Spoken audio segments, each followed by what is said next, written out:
the other part of the AFL. But the AFL, the American Federation of Labor, is still around.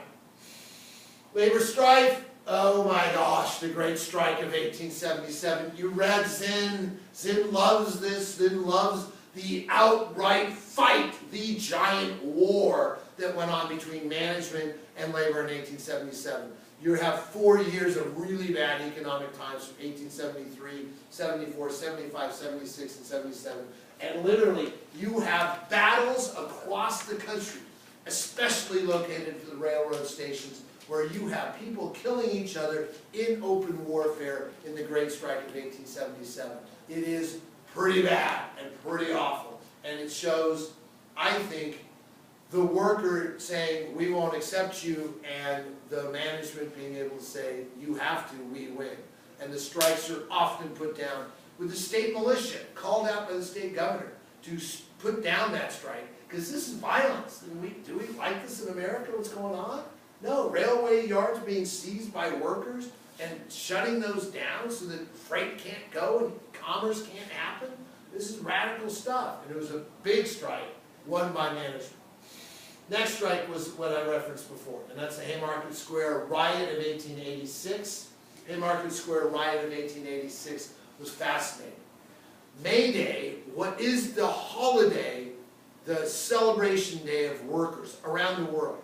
And on May 1, 2, and 3 in 1886, you had giant protests. There was a strike against one of the Chicago area companies, and it was associated with the protests and celebrations in these early days in May. Day 1, day 2, no violence, everything's good, except for the police coming in and beating the living daylights and hospitalizing several of the workers. Because we don't want a whole bunch of workers in this square in the middle of town with protests going on. And so the police would come in, Chicago police would come in and beat the living daylights out of workers, hospitalizing them. Well, on day 3, they don't put people in the hospital. Somebody throws a bomb and kills, I believe, 8 police officers. It might be 12. And now what happens is that radical, bomb-throwing, anarchist labor guys are associated in 1886 with the Knights of Labor, with strikes, and with labor unions in general. And if there's one thing we don't like in America, it's radicals throwing bombs and killing police officers. That's not what we as Americans are about. So what happens in Haymarket Square? Well, 3 days of violence against workers, that's not as problematic as police officers being killed by a bomb. We still don't know who threw the bomb, but who gets associated with it? Knights of Labor. Who dies as the labor union? Knights of Labor, Haymarket Square, Chicago, 1886. Fascinating, awful episode in American history. The Homestead Steel Strike, 1892.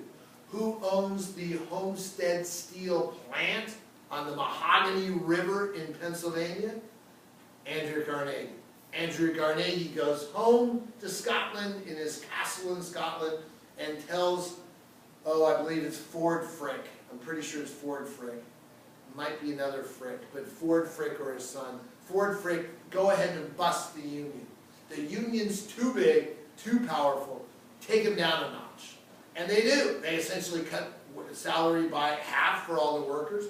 The workers say, we can't live on half the salary.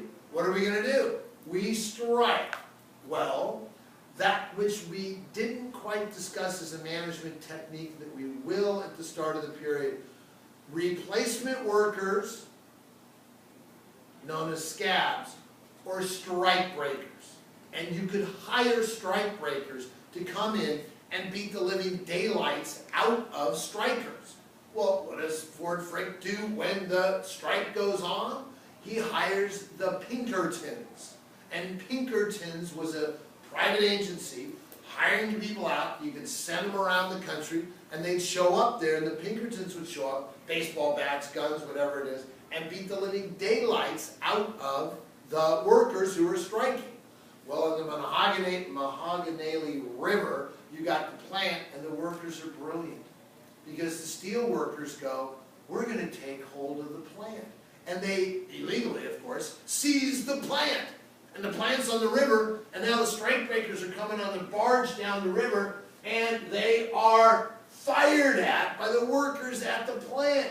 And the workers beat the living daylights, killing the strike breakers coming down on the barge in the middle of the Monongahela River. And you got open warfare being won by workers. But then what are you going to do when the workers are now in charge of the plant, now own the means of production, they're in control? Hey, it's my factory. I built it, I work on it, I'm here. It's not Ford Frick, it's not Andrew Carnegie. Well, what are we going to call out? We call out the state militia. And the state militia of Pennsylvania comes in, does damage to and destroys the steel workers, and the strike is broken, and the union is broken, and Carnegie and Ford Frick have their peace. Remember, don't engage in violence if you're a labor union, because the people don't like that. Ford Frick has an assassination attempt in downtown Pittsburgh. A wild anarchist, probably associated with the union, the Steelworkers Union, walks into Ford Frick's office and pumps him full of lead, doesn't die. And the strike and the steelworkers and the union are all associated with radical, bomb-throwing anarchists, and we don't like that in America. So bye-bye union. The final one is the Pullman strike. And the Pullman strike's 1894. Now think, we have Pullman Palace cars. The Pullman Palace car was that great car that you got on the train and went a long distance for an overnight stay. They're the luxury car on the railroad. And the Pullman Palace car was made by a company. It was made in a company town. Oh, we've studied that before. That was the Lowell system with the women back in the 1810s and 20s. And if you have a company town, the company owns everything in the town, and I as a worker get to go work for the company, and I get my, and I can do it up on the board, I get my rent taken care of, and the rent's going to be $75, and my utilities are going to be $15, and that leaves me $10 left over because I get paid $100 a month. And with my $100 a month, I'm living in the company town, I buy my food at the company store, I pay my utilities to the company, and everything's owned, and it's all harmonious and light. And it is, and it's really good. And I add up to my $100, and I get 10 extra for food, I get 15 for utilities, and I get 75. Does that add up correctly to 100? I think it does.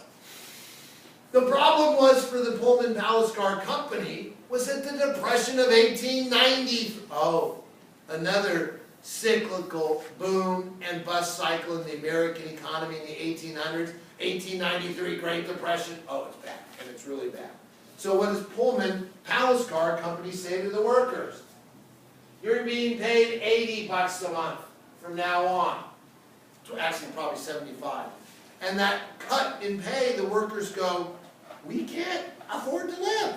We can't live in a company town at $80 because our utilities and our rent is more than we actually get.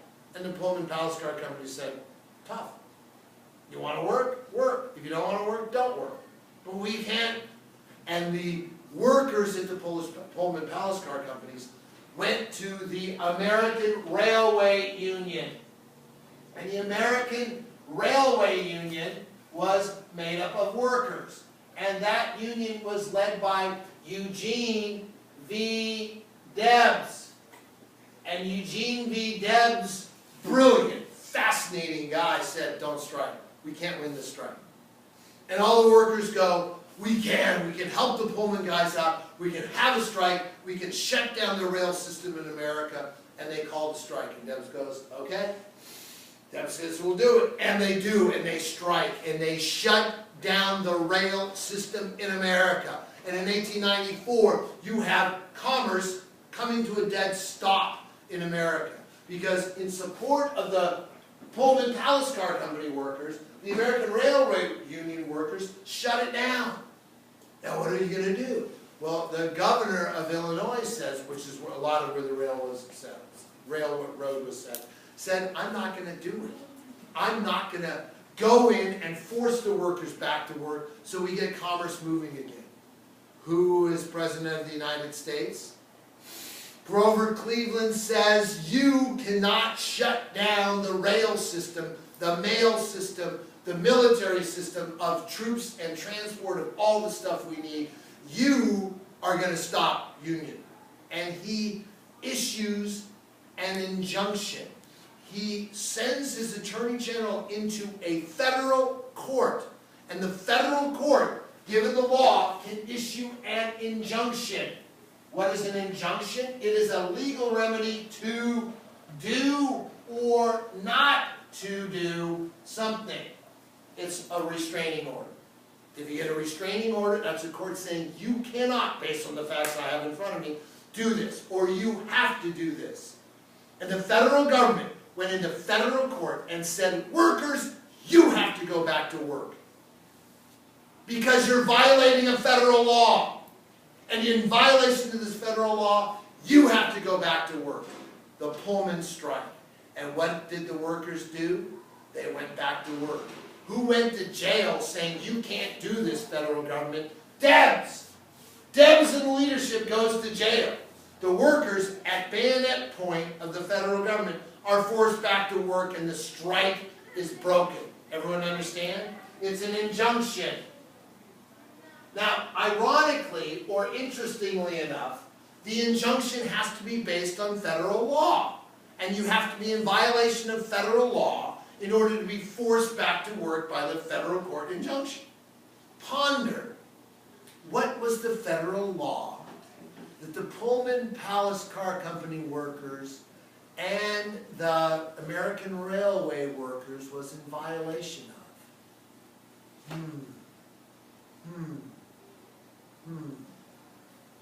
What would be the federal law passed, not 4 years before, that said you cannot combine to restrain trade?